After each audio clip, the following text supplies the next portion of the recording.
2020년 7월 5일 성령 강림 후 5번째 주일 예배를 시작하도록 하겠습니다. 우리 다 같이 조용한 기도 드리시겠습니다.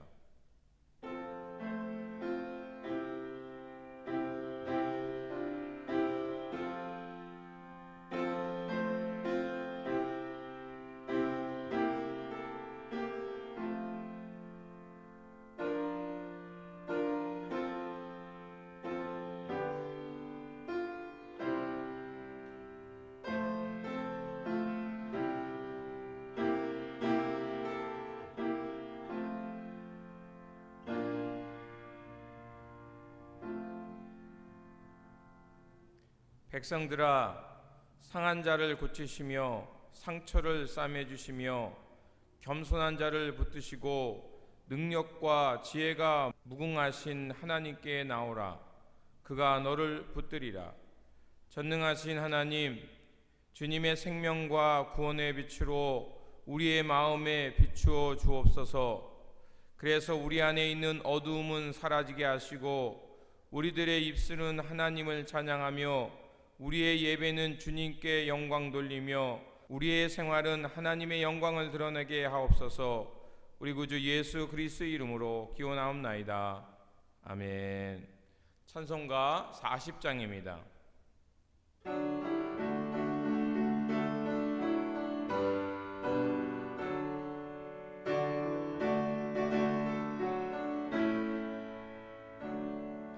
찬송으로 보답할 수 없는 큰 사랑, 주님의 영광 할렐루야. 형제자매 모두 함께 모여 찬송해. 주님의 영광 할렐루야. 하나님의 자녀여 크게 찬송 부르며 밝고 거룩한 길로 기쁨으로 나아가 주의 보좌 앞으로 속히 들어가겠네. 주님의 영광 할렐루야. 우리 받은 주의 한량 없도다. 주님의 영광 할렐루야. 기쁜 찬송 부르면서 천국 가겠네. 주님의 영광 할렐루야. 하나님의 자녀여 크게 찬송 부르며 밝고 거룩한 길로 기쁨으로 나아가 주의 보좌 앞으로 속히 들어가겠네.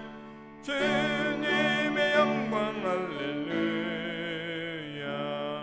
잠시 후에 우리 모두 주를 보겠네. 주님의 영광 할렐루야. 영광스러운 보좌 위에 거룩하신 주, 주님의 영광 할렐루야. 하나님의 자녀여 크게 찬송 부르며 밝고 거룩한 길로 기쁨으로 나아가 주의 보좌 앞으로 속히 들어가겠네. 주님의 영광 할렐루야.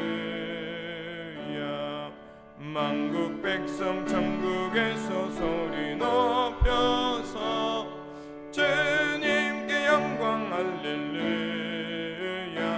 영원토록 주의 공로 찬양하겠네. 주님께 영광 할렐루야. 하나님의 자녀여 크게 찬송 부르며 밝고 거룩한 길로 기쁨으로 나아가 주의 보좌 앞으로 속히 들어가겠네. 주님의 영광 할렐루야. 아멘. 성시교독은 시편 45편 10절에서 17절 말씀입니다. 교대로 읽고 17절 말씀 같이 읽도록 하겠습니다. 딸이여 듣고 보고 귀를 기울일지어다. 내 백성과 내 하나님의 집을 잊어버릴지어다.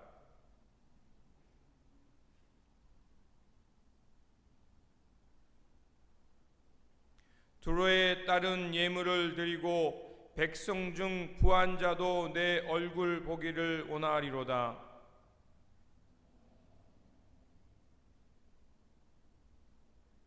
수놓은 옷을 입은 그는 왕께로 인도함을 받으며 시종하는 친구 처녀들도 왕께로 이끌려 갈 것이라.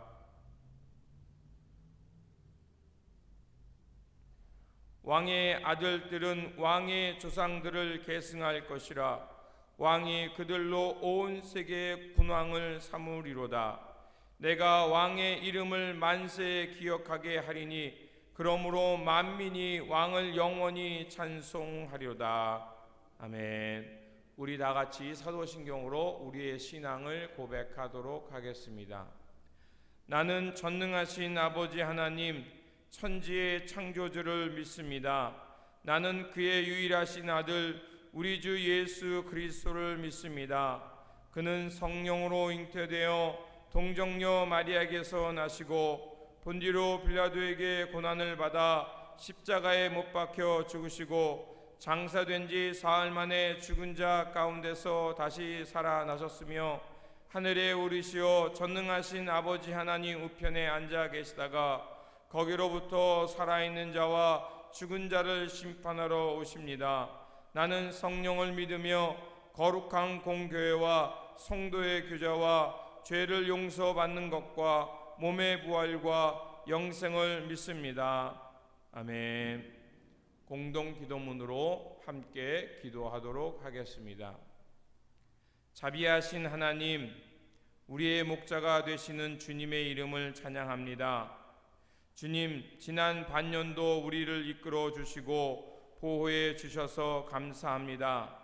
유례없는 단절과 격리의 시간을 겪으며 당황해하고 두려워하기도 했습니다. 당연하게 여겼던 일상의 소중함을 절감했습니다. 지금도 우리는 낯설고 황량한 광야를 지나고 있습니다. 그러나 지금까지도 우리와 동행하신 주님께서 앞으로도 함께 하실 것을 믿습니다. 날마다 주님을 의지하며 힘차게 앞으로 나가게 해 주시옵소서. 주님, 각자 도생의 삶을 살아가는 이 시대에도 자기의 삶을 주님께 드리고 생명과 평화 세상을 이루기 위해 노력하는 주님의 종들을 위해 기도합니다. 세상이 알아주지 않더라도 꿋꿋하게 새로운 생명과 평화의 길을 만들어 가도록 힘과 용기를 주시옵소서. 주님께서 친히 그들의 보호자가 되어 주시고 그들의 눈물겨운 헌신을 통해 이 땅이 새롭게 변화되게 해 주시옵소서. 우리 구주 예수 그리스도의 이름으로 기도드립니다. 아멘. 위로의 말씀을 드리도록 하겠습니다. 시편 84편 5절에서 6절입니다. 주님께 힘을 얻고 그 마음에 시온의 대로가 있는 자는 복이 있나이다. 그들이 눈물 골짜기로 지나갈 때 그곳에 많은 샘이 있을 것이며 이른 비가 복을 채워주나이다. 아멘. 찬송가 484장입니다.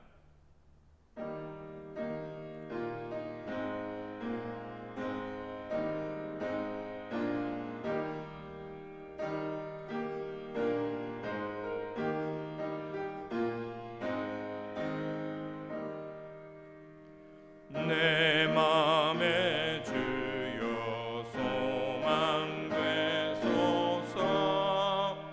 주 없이 모든 내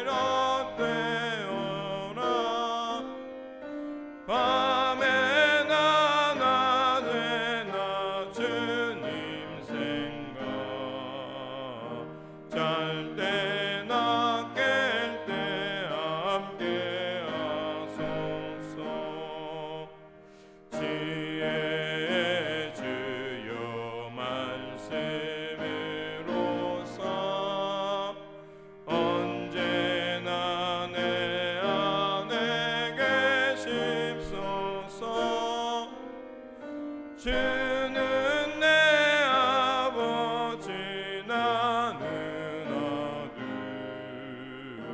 주 안에 내가 늘 함께하네 세상의 영광 나 안 보여도 언제나 주님은 나의 길이여 주님만 내 맘에 계시오니 영원한 주님 참 귀하셔라 영원한 주님 내 승리의 주 하늘의 기쁨을 주옵소서 어떠한 고난이 닥쳐와도 만유의 주여 소망되소서 아멘.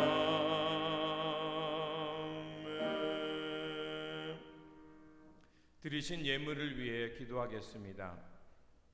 여호와 이레의 하나님, 우리를 구원하시기 위해 어린 양 예수 그리스도를 보내주심에 감사를 드립니다.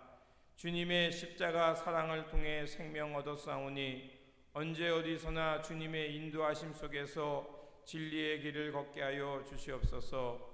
오늘도 내려주시는 종에 감사하여 예물 드리오니 기쁘게 받아주시고 이 땅에 주님 나라와 뜻을 이루는 일에 사용하여 주시옵소서.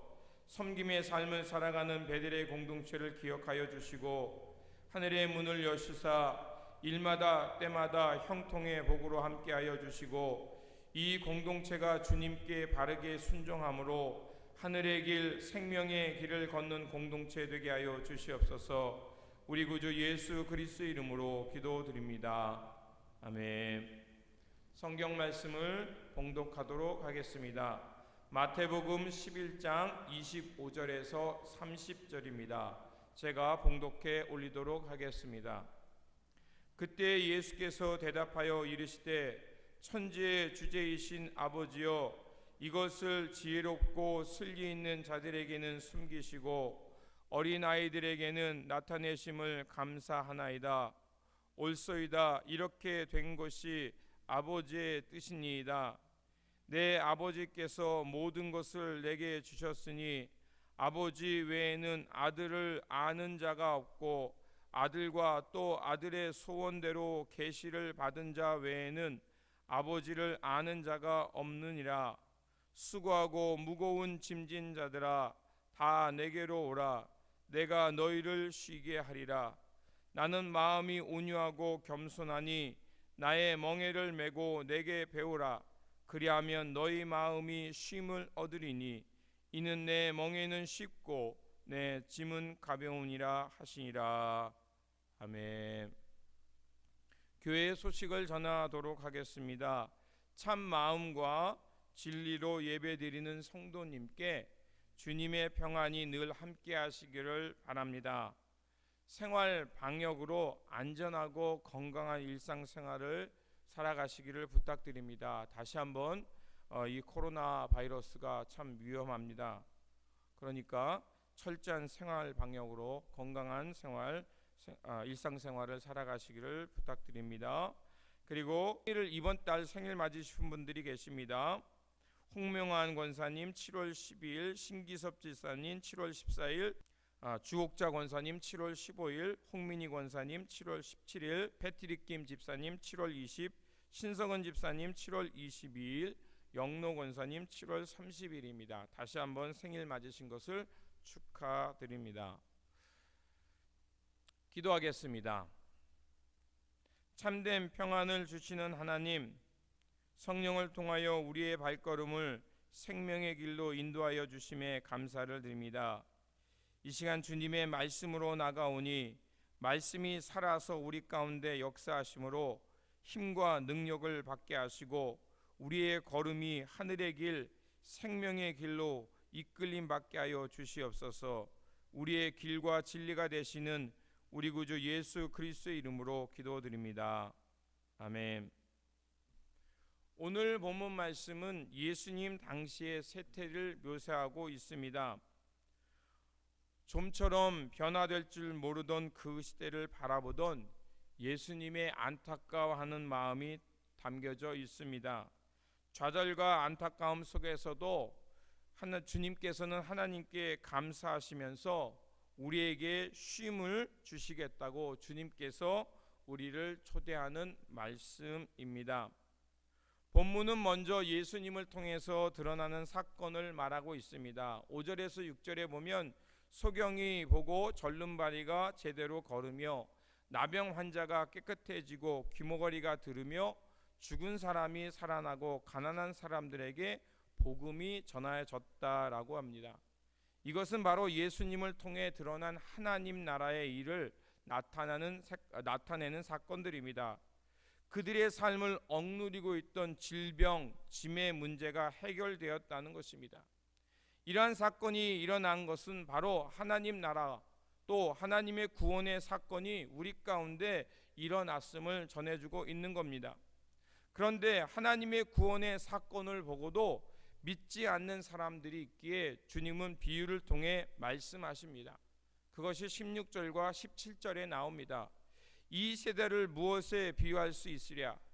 마치 장터에서 아이들이 편을 갈라 앉아 서로 소리 지르며 우리가 피리를 불어도 너희는 춤추지 않고 우리가 곡을 하여도 가슴을 치지 않는다 하며 노는 것과 같다고 말씀하였습니다. 이 비유는 그 당시의 아이들의 놀이를 말하는 거였습니다. 한쪽 편에서 피리를 불면 기쁨의 날처럼 춤을 추는 것이었고, 장례식에 장례곡을 부르면 슬픈 연기를 하는 놀이와 같은 것이었습니다.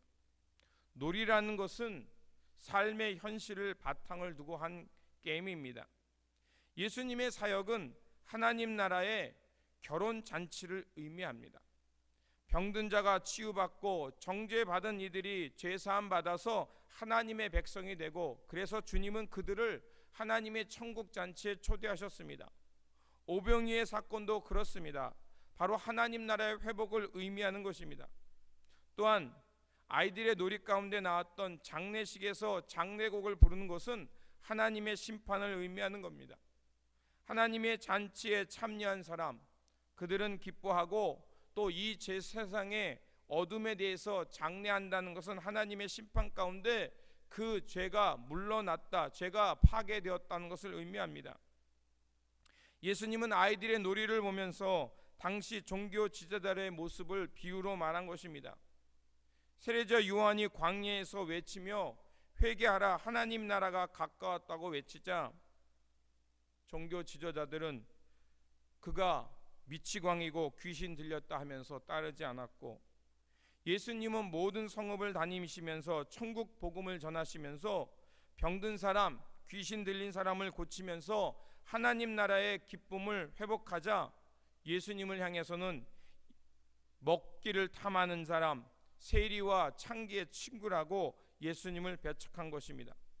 세례 요한은 미치광이 취급하면서 따르지 않고, 예수님은 왜 죄인들과 함께 친구가 되고 식사하냐고 하면서 배척하면서 종교 지도자들은 아무 일도 하지 않은 것이었습니다. 본래 유대 종교 지도자들은 이상한 사람들이 아니었습니다. 백성들에게 존경받는 사람들이었습니다. 또한 율법의 본래의 목적은 하나님의 마음을 따라 살기 위한 방침이었습니다. 그 목적을 지키기 위해서 그 성서학자들은 613가지라는 규례를 만들어서 철저하게 하나님 나라의 방식을 살고 싶어 했습니다. 그 방식을 고수하며 율법을 통해서 하나님의 구원을 보상받고 싶어 했던 것입니다.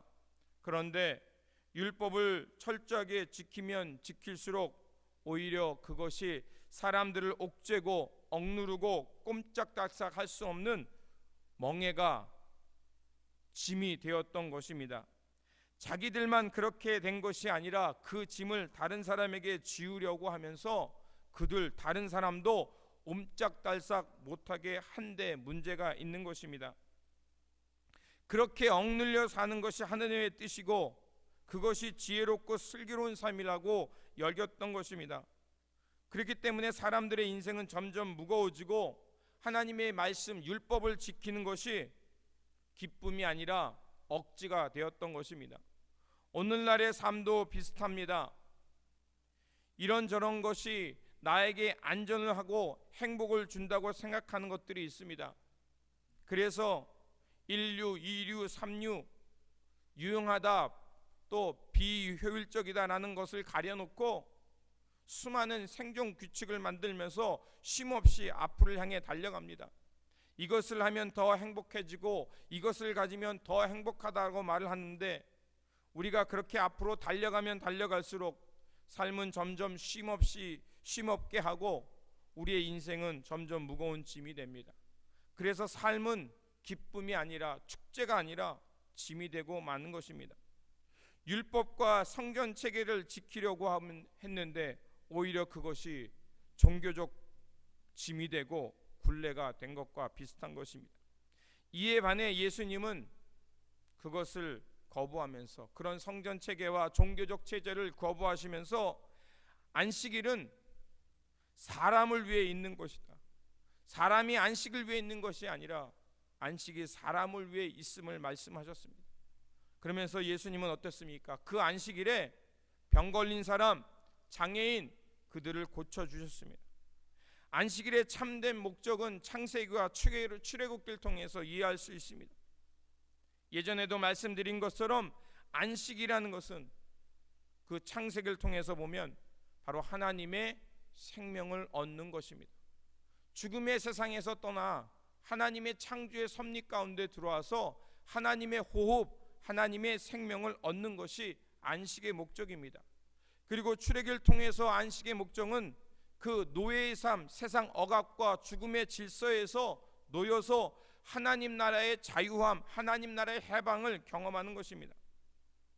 예수님은 부자유함, 죽음, 억눌림 사회, 정치, 종교적 이데올리기에 대해서 그것을 거부하고 하나님의 천국 잔치, 하나님 나라의 생명과 자유함을 주셨음을 말하고 있는 것입니다. 그래서 예수님께서는 이렇게 기도하고 있습니다. 하늘과 땅의 주인이신 아버지, 이 일을 지혜 있고 똑똑한 사람들에게 감추시고 어린아이들에게 드러내 주심에 감사합니다라고 기도하셨습니다. 이 일이라는 것은 무엇을 말합니까? 그들 가운데 나타난 메시아를 통해서 믿음을 갖고 겸손한 마음으로 나아가 하나님 나라 천국의 기쁨을 받는 것을 말합니다. 그 사건은 똑똑하다고 자부하는 사람들에게는 오히려 나타나지 않고 어린아이 같은 이들, 세상에서 소외되고 외곽 변방으로 물러났던 사람들은 오히려 하나님의 복음을 듣고 하나님 나라의 기쁨을 누린 것을 말하고 있는 것입니다. 지혜 있고 똑똑한 사람들은 자신들의 틀, 멋진 논리로 하나님 나라 멋진 왕국을 세울 수 있다고 자부했던 사람들입니다. 그런데 그들은 오히려 하나님 나라를 잃어버린 사람이 되었습니다. 반대로 어린아이와 같은 사람들, 그들은 하나님 나라를 보고 누렸던 것입니다. 여기서 어린아이 같은 사람들이라는 그 영어 성경 NASB는 이렇게 말합니다. 어린아이를 같은 사람들을 infant, 아기를 말하는 거죠. 갓난아기입니다. 갓난아기는 무엇을 말하겠습니까? 순전하고 또 순진하고 아주 간단 명료한 사람을 가리키는 말입니다. 어린애 같다는 사람들은 순진한 사람, 즉 갓난아이 같이 순전하고 신령한 젖을 사모하는 사람들입니다. 베드로전서 2장이 말한 것처럼 예수 그리스도의 복음을 듣고 주님의 부활과 주님의 십자가와 부활을 통해서 하나님의 마음, 하나님이 주시는 자유와 해방을 맛본 사람들을 일컫는 말입니다. 이렇게 어린아이 같이 순전한 마음, 신령한 젖을 사모한 사람이야말로 하나님 아버지의 비밀에 닿을 수 있는 사람, 그리고 하나님은 그들을 선택하셔서 하나님의 마음과 능력을 드러내신다는 것입니다. 여러분, 예수님께서 왜 하필 놀이라는 것을 이용해서 놀이를 통해서 비유의 말씀을 하셨을까요? 여러분 놀이를 잘 생각해 보시기 바랍니다. 놀이를 통해서 잘 놀았다고 할 때 사람들은 상을 바라지 않습니다. 열심히 놀았다고 해서 보상을 기대하지 않습니다. 그저 놀이를 통해 함께 기뻐하고 즐거워하면 그만입니다. 그렇습니다. 주님께서 이 놀이의 비유를 통해 말씀하시는 것은 우리가 하나님 앞에서 보상과 또 어떤 열심을 통해서 상을 바라지 않는 것처럼 주님 앞에서 현명할 필요도 없고 높아질 필요도 없다는 것입니다. 단지 주님과 함께 전적으로 주님께 맡기고 복종하면서 주님과 함께 그 천국의 기쁨을 나누고 누리면 되는 것입니다. 그럴 때 우리 삶에는 불안과 억눌림이 없이 하나님 나라의 기쁨이 우리와 함께 할 줄 믿습니다. 주님께 온전히 맡길 때 삶은 부담과 굴레가 아니라 무거운 짐이 아니라 하늘로부터 받은 선물이 될 것입니다. 내 삶의 하나하나 속속들이 하나님의 설문임을 깨달을 때 어떻습니까? 우리는 그 삶이 기쁘고 행복한 것입니다. 하지만 사람들의 마음은 어떻습니까? 늘 변화무쌍합니다. 늘 불안이 휩싸이기도 하고 끊임없이 눈에 보이는 것, 안전하다고 생각되는 것에 붙들리기 일쑤입니다. 그래서 사도 바울도 로마서 7장 24절에 보면 그런 자기 내면의 그 속성을 보면서 오호라 나는 공고한 사람이로다. 이 사망의 몸에서 누가 나를 건져내랴라고 탄식했습니다. 왜 사도 바울이 자신을 공고한 사람이라고 말했습니까? 그것은 로마서 7장 15절에서 17절에 잘 나와 있습니다. 제가 읽어드리도록 하겠습니다. 새 번역입니다. 나는 내가 하는 일을 도무지 알 수가 없습니다. 내가 해야겠다고 생각하는 일은 하지 않고 도리어 해서는 안 되겠다고 생각하는 일을 하고 있으니 말입니다. 그런 일을 하면서도 그것을 해서는 안 되겠다고 생각하는 것은 곧 율법이 선하다는 사실에 동의하는 것입니다. 그렇다면 그와 같은 일을 하는 것은 내가 아니라 내 속에서 자리 잡고 있는 죄입니다. 바로 율법 아래의 인간을 말합니다. 여러분, 율법의 규례를 지키는 것은요, 눈에 보이는 행위입니다. 율법을 지킴으로써 우리에게 어떤 마음이 드냐면 나는 하나님 앞에서 의로운 사람이다 자부하게 됩니다. 내가 하나님의 규례를 지키면서 나는 경건한 사람이다.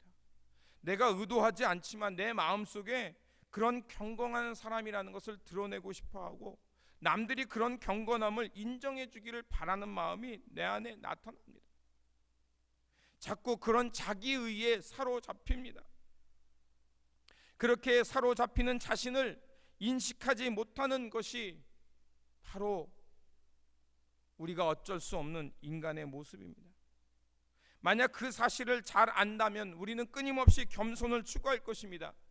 나의 한계와 부족함을 절감하기 때문에 하나님 앞에 엎드릴 수밖에 없는 사람이 되는 것입니다. 그런데 사람은 어떻습니까? 이 한계를 알고 부족함을 깨달으면 좋을 텐데 그렇지 못하고 그런 자기 분열을 숨기기 위해 다른 것, 사람들에게 보이고 인정받는 그것에 마음을 둡니고 그것에 집착합니다. 그런 자기 분열이 나오면 어떻겠습니까? 공허한 열심을 냅니다. 그리고 그것에 집착하고 중독에 이르게 되는 것입니다. 이러한 삶의 불일치는 결국 우리의 삶을 메마른 삶이 되게 합니다. 공고하게 만듭니다. 가진 것이 없어서가 아닙니다. 지식이 없어서가 아닙니다. 그 안에 쉼이 없기에, 하나님이 주시는 선물이 없기에 끊임없이 불화하며 그 불화는 타인과도 불화를 만들며 살게 되는 것입니다. 그래서 어떤 사람들은 그 불안과 불의를 감추기 위해서 분주함으로, 자기 열심으로 그 속에 몰아넣기도 합니다. 그리고 가지 말아야 할 것, 하지 말아야 할 것에 기웃거리기도 합니다. 여러분, 그런 것을 회피한다고 해서 사라지는 것이 아닙니다. 우리가 그런 것을, 그런 부자유함, 그 죽음, 억눌림에서 벗어나는 길은 그 억눌리고 있는 것을 정면으로 응시하는 것입니다. 어쩌다 사람의 본성이 이렇게 타락했을까요? 예전에도 한번 말씀드린 적 있죠. 성 어거스틴의 고백록을 통해서 말씀드린 적이 있습니다.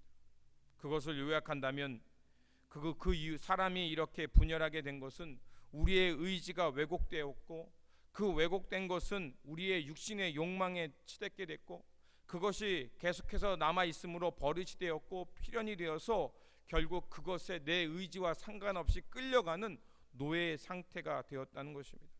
그래서 죄의 종이 되어 살 수밖에 없다는 것입니다. 아무리 우리가 굳은 결심을 해도 마치 자석에 의해서 쇳가루가 끌려가듯 우리는 유격에 끊임없이 끌려간다는 것입니다. 이것을 우리는 원죄라고 말합니다. 감정, 이성, 의지가 통합되지 못할 때 나타나는 사람의 타락한 본성입니다. 그래서 사도 바울은 앞에서 말씀드린 대로 로마서 7장 24절에 아하 나는 비참한 사람이라고 고백한 것입니다. 그렇게 이 죽음의 문제에서 누가 나를 건져주라고 탄식할 수밖에 없었습니다. 그렇다면 여러분, 통제되지 않는 우리의 습관, 끊임없이 나타나는 자기의와 죄의 지배에서 벗어나는 길은 무엇일까요?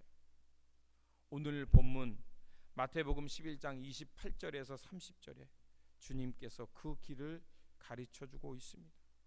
수고하고 무거운 짐진 자들아 다 내게로 오라. 내가 너희를 쉬게 하리라. 나는 마음이 온유하고 겸손하니 나의 멍에를 메고 내게 배우라. 그리하면 너희 마음에 쉼을 얻으리니 이는 내 멍에는 쉽고 내 짐은 가벼우니라 하시니라. 아멘입니다. 주님은 우리에게 무거운 짐을 없애겠다고 말하지 않습니다. 육을 가진 사람으로서 삶의 무게는 항상 우리 가운데 있습니다. 그렇게 주님께서 11장 29절에 말한 것처럼 멍에를 메고 주님께 나아가 배워야 한다라고 말합니다. 여러분, 우리가 세상에서 잡을 얻기 위해서 학교에 다니면서 열심히 배웁니다. 그러면 여러분, 삶은 여러분 어디서 배웁니까? 우리가 삶을 바르게 살기 위해서 우리도 배워야 합니다. 세상에 가벼운 멍에는 없습니다. 멍에는 멍에입니다. 세상에서 쉬운 멍에, 가벼운 멍에는 없습니다. 그렇기 때문에 우리가 삶의 무게를 짓누르는 것에서 벗어나기 위해서는 끊임없이 주님의 멍에를 매면서 이 멍에를 매는 방법을 배워야 한다는 것입니다. 그러면 주님께서 말씀하신 멍에는 뭡니까? 온유와 겸손입니다. 한마디로 말씀드린다면 주님 앞에 내려놓는 것입니다. 주님은 온유하신 분이기에 근본 하나님의 본체시나 동등됨을 취할 것을 여기지 아니하시고 오히려 자기를 비워 종의 형체를 가지사 사람들과 같이 되셨습니다. 자기 비움입니다. 주님은 지체 높은 사람들과 함께 식사를 하지 아니했고 주님은 그들과 친구가 되지 하지 않았습니다. 오히려 비워 변방에 있는 사람들, 세리와 죄인들과 함께 식사하시면서 그들의 친구가 되었습니다. 오히려 모든 것을 내려놓자 삶의 길이 무엇인지, 생명의 길이 무엇인지 주님은 알게 되셨던 것입니다. 주님 앞에 내려놓는 것, 그런 내려놓음의 마음을 갖게 될 때 우리는 삶의 축제가 되고 진정한 평안을 얻게 될 줄 믿습니다. 주님의 멍에가 쉽다는 말은 무엇이겠습니까? 원어적으로 말한다면 우리에게 잘 맞는다, 사용하기에 적합하다는 뜻입니다. 주님께 우리의 삶을 내려놓고 높아지려는 마음, 높은 사람과 친구가 되려는 마음을 내려놓으면, 그래서 세리와 창기들의 친구가 되려고 할 때 우리의 삶은 쉽고 가벼워진다는 것입니다. 주님께서 바로 그런 마음을 우리에게 주고 계신 것입니다. 그렇다면 여러분, 우리가 주님께 어떻게 나아가서 이 멍에를 메우는 방법을 배워야 할까요? 바로 멍에를 맨다라는 그 단어 속에 바로 2000년 전에 이스라엘의 그 소가 쟁기를 끄는 모습이 담겨져 있습니다. 2000년 전 이스라엘의 소가 쟁기를 끌 때 한국에서는 한 마리 소가 쟁기를 끌지만 이스라엘에서는 두 마리 소가 쟁기를 끕니다. 아마 그렇게 된 이유는 이스라엘 땅은 메마른 땅이기에 척박하고 돌이 많기 때문에 한 마리 소가 끌기에는 벅찼던 이유가 있을 겁니다. 이렇게 두 마리의 소가 끌게 됩니다. 그러면 이 두 마리의 소를 끌 때 항상 왼쪽에는 두 마리의 소를 끌 때 오른쪽과 왼쪽에 두 마리의 소의 멍에를 매게 됩니다. 그래서 오른쪽에 끄는 소는 겨리소라고 하고 왼쪽에 끄는 소는 마라소라고 합니다. 그래서 겨리소는 오른쪽에 있는 소는 경험이 많은 소를 거기에 멍에를 매게 하고 왼쪽 편에 있는 마라소 그 소는 오른쪽에 있는 소보다 비교적 경험이 적은 소를 거기에 맨다고 합니다. 그래서 마라소는 겨리소를 따라서 함께 쟁기를 끌면서 자연스럽게 땅을 가는 법을 배우게 된다고 합니다. 주님께서 말씀하셨습니다. 나와 함께 내 멍에를 매라고 말씀하셨습니다. 그리고 나에게 배우라고 말씀하셨습니다. 그렇습니다. 우리가 우리의 삶을 짐이 아니라 억압이 아니라 축제가 되고 기쁨이 되는 것은 주님이 우리의 삶의 무게를 멍에를 함께 메어 주신다는 것입니다. 주님이 우리의 겨리소가 되어 주셔서 우리의 삶의 무게를 같이 지어줄 때 우리는 주님과 함께 마라소로서 멍에를 질며 나아갈 때 주님께서 우리의 우편에서 우리의 멍에를 끌어주시면 우리의 삶의 멍에는 가볍고 쉬워질 것이라 믿습니다. 주님께서 말씀하신 것처럼 주님의 멍에는 쉽고 가벼운 것입니다. 즉 주님의 멍에를 따라 삶을 살아갈 때 그 삶을 배워갈 때 우리는 인생의 짐, 자기 분열의 짐에서 벗어나서 하나님 나라의 선물로 주어진 삶을 누리며 살게 될 수 있다는 것입니다. 주님이 우리에게 주시는 멍에는 뭡니까? 바로 십자가의 삶입니다. 다른 이들을 복되게 하는 것, 다른 사람을 사랑과 용서의 삶으로 회복과 생명의 멍에를 매게 하는 것, 그래서 죄의 인력에서 벗어나 하나님의 뜻을 기쁨으로 하나님 나라의 천국 자치로 그 멍에를 매며 하나님 나라의 기쁨을 맛볼 수 있게 하는 것, 그것이 바로 주님께서 우리에게 주시는 멍에입니다. 이 멍에를 메고 살아갈 때 우리의 삶은 짐이 아니라 하나님의 은총이요 축제요 가벼워질 것이라 믿습니다. 그렇게 확신했기 때문에 사도 바울도 로마서 7장 25절에 끝에 가서 탄식하던 그 탄식이 변해서 감사의 고백을 합니다. 주 우리 예수 그리스도를 통하여 나를 건져주신 하나님께 감사를 드립니다. 내 스스로는 구원할 수 없지만 주님을 통해 이 멍에를 배우게 되자 주님이 한없이 그 멍에를 메시며 우리를 이끌어주는 삶을 배우게 되사 바로 주님을 통해 얻은 자유와 기쁨을 경험했기에 주님께 감사의 기도를 드리며 로마서 7장 25절을 마친 것을 알 수가 있습니다. 그렇습니다. 예수님의 제자가 된다는 것은 단순히 지식만 배우는 것이 아니라 지식만 배우면 학생이 되지만 삶을 배우면 견습공 예수님의 제자가 되는 것입니다. 사랑하는 성도 여러분, 삶의 무게로 삶이 축제가 되지 못하고 있습니까? 그렇다면 인생의 짐과 주도권을 주님께 맡기시기를 바랍니다. 그러면 주님께서 우리의 겨리소, 우리의 멍에를 메시고 이끌어 주실 것이라 믿습니다.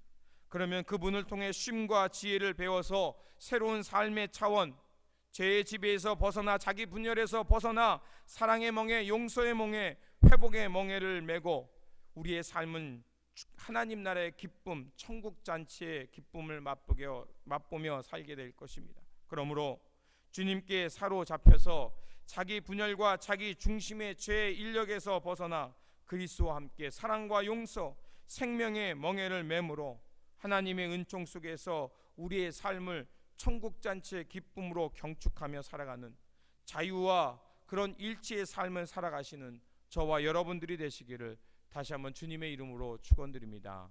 아멘. 기도하겠습니다. 참된 안식을 주시는 하나님, 예수 그리스도를 따라 멍에를 메므로 참된 안식과 생명의 길을 배우게 하시니 감사를 드립니다. 주님의 멍에를 따라 자기의 의의를 내려놓게 하시고 주님을 따라 온유와 겸손을 배움으로 진정한 하나님 나라의 삶을 살게 하여 주시옵소서. 그래서 주님과 함께 멍에를 메고 이 땅에 하나님 나라의 밭을 일구어가는 주님의 일꾼들, 주님의 제자들 되게 하여 주시옵소서. 우리 구주 예수 그리스도의 이름으로 기도드립니다. 아멘. 찬송가 505장입니다.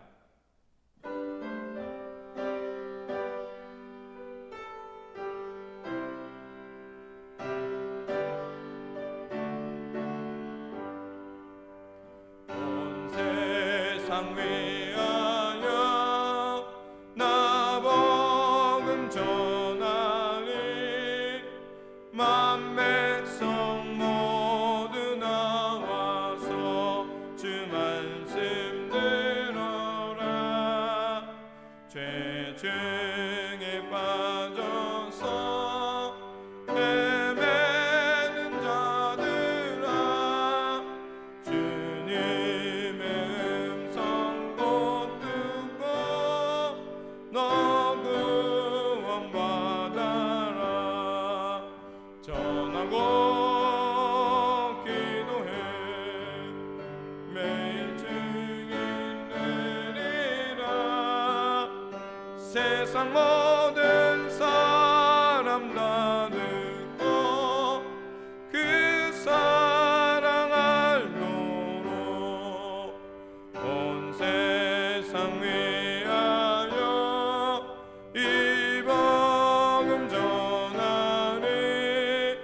저 죄인에게 하고서 주 예수 믿으라. 이 세상 구하려 주 돌아가신 것 나 증거하지 않으면 그 사랑 모르리. 전하고 기도해 매일 증인 되리라. 세상 모든 사람 다 듣고 그 사랑 알도록 온 세상 위하여 주 은혜 임하니.